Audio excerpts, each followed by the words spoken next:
إن الحمد لله نحمده ونستعينه ونستغفره ونعوذ بالله من شرور أنفسنا ومن سيئات أعمالنا. من يهده الله فلا مضل له ومن يضلل فلا هادي له، وأشهد أن لا إله إلا الله وحده لا شريك له، وأشهد أن محمدا عبده ورسوله. يا أيها الذين آمنوا اتقوا الله حق تقاته ولا تموتن إلا وأنتم مسلمون.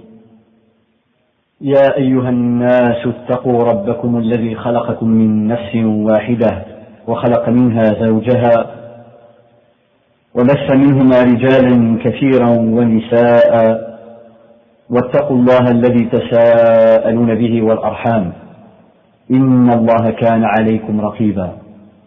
يا أيها الذين آمنوا اتقوا الله وقولوا قولا سديدا يصلح لكم أعمالكم ويغفر لكم ذنوبكم، ومن يطع الله ورسوله فقد فاز فوزا عظيما.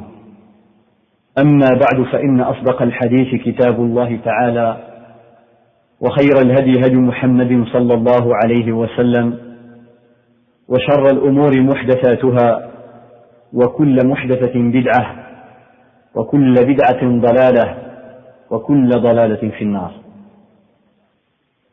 أما بعد، فالسلام عليكم ورحمة الله وبركاته. Le sujet de cette rencontre est la purification de l'âme, ce qu'on appelle en arabe tazkiyatu an-nufus ou bien tazkiyatu an-nafs. Le titre est composé de deux termes: la purification et l'âme. At-tazkiyah wa an-nafs. Tazkiyatu an-nafs, la purification de l'âme. Et je préfère commencer par la définition de ces deux termes, notamment le deuxième, an-nafs, qui est le sujet de cette rencontre. Allah subhanahu wa ta'ala a cité le terme an-nafs dans le Coran al-Karim, dans des dizaines, je dis bien des dizaines de versets, dans plusieurs sourates, dans des états différents, avec des caractéristiques différentes, dans des sujets différents, comme on va le voir au cours de ce discours, incha'Allah ta'ala. An-nafs, qui est la chose la plus importante dans l'être humain et qui est plus importante que le corps qui est fait en chair et en os. C'est le nafs qui donne la valeur à l'être humain. Et quand on regarde dans la vie d'aujourd'hui, on voit que beaucoup de gens s'intéressent à entretenir le corps, le physique. Et ils oublient d'entretenir la chose qui est la plus importante, qui est l'âme, le nafs.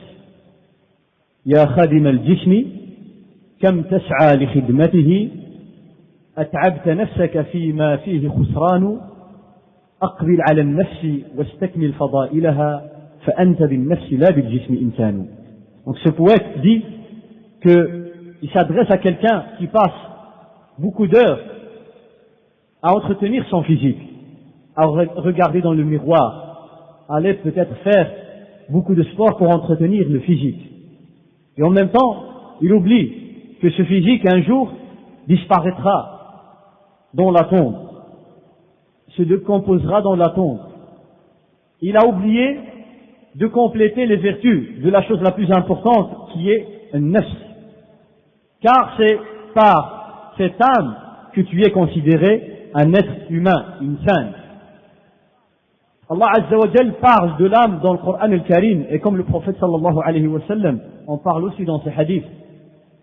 Et Cheikh al-Islam ibn Taymiyyah rahimahullah et d'autres savants ont donné les différents sens de an-nafs.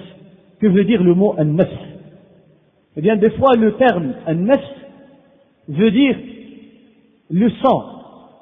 Veut dire le sang. Et c'est pas le terme voulu dans cette conférence, dans ce discours. Vous entendez des fois parler de nafs, qui veut dire le sang. Et de là, on comprend la parole des savants de l'fiqh notamment, les jurisconsultes, quand ils disent de certaines bêtes, de certains insectes qui n'ont pas de nefs, ça veut dire ils n'ont pas de sang qui coule, ils n'ont pas de sang, comme les escargots, etc., et certains insectes. Eh bien là, un nefs n'a rien à voir avec le sujet dont on parle aujourd'hui.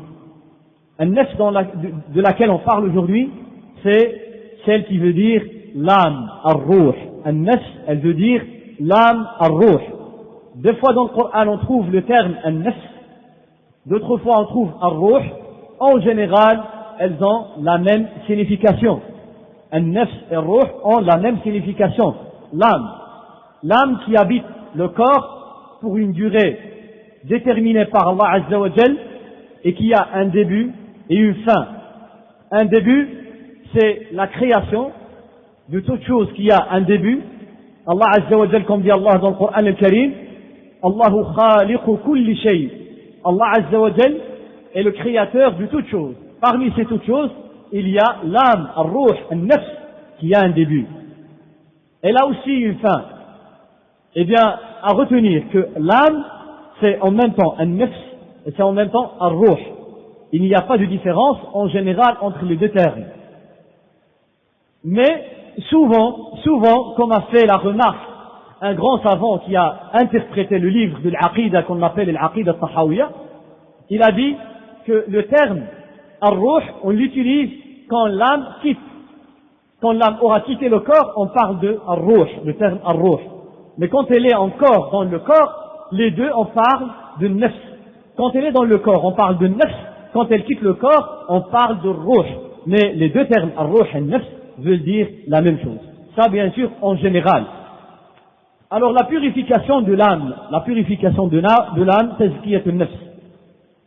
Ça veut dire que cette âme a besoin d'être purifiée. Purifiée car, dans cette vie, elle est exposée à beaucoup de facteurs et à des souillures, des impuretés, telles que al-shirk, telles que al-ma'asi, les péchés, telles que les innovations, al-bida', etc., etc. Alors cette âme a besoin, tout le temps, à chaque instant, à chaque minute, à chaque jour, d'être purifiée pour qu'elle puisse rencontrer Allah Azza wa Jal Yawm al-Qiyamah dans un état de pureté et qu'elle puisse vivre dans ce monde et à un niveau qui est comparable à celui des anges.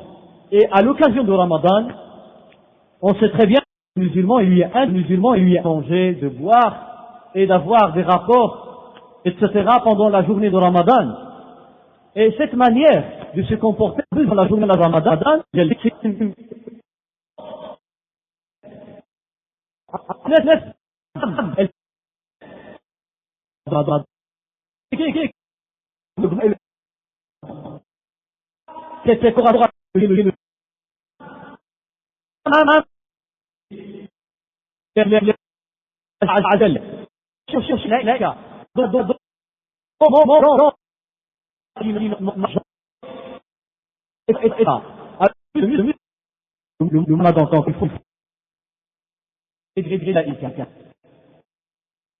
et même lui comme du sallallahu alayhi wa sallam, qui est Usayd ibn Hudayr radiyallahu anhu. Une nuit, alors qu'il était en train de lire le Coran al-Karim, de réciter le Coran al-Karim, de réciter Surat al-Baqarah, pour voir comment l'âme puisse s'élever et atteindre un degré où elle peut rencontrer même al-Malaïka. Usayd ibn Hudayr radiyallahu anhu, en train de lire Surat al-Baqarah, avait son fils qui était très très jeune et qui était endormi tout près d'un cheval chez lui à la maison. Et chaque fois qu'il récitait Al-Qur'an al-Karim, Surat al-Baqarah, le cheval faisait des gestes très très forts et bougeait très très fort. Alors le père coupait la récitation du Coran de peur que le cheval écrase son fils qui était endormi à côté. Alors quand le cheval se calme, Usayd ibn Hudayr continua la récitation du Coran. Et le cheval commença une deuxième fois à bouger fortement. Alors il coupe de nouveau la récitation. Et à la fin, il a vu, radiyallahu anhu,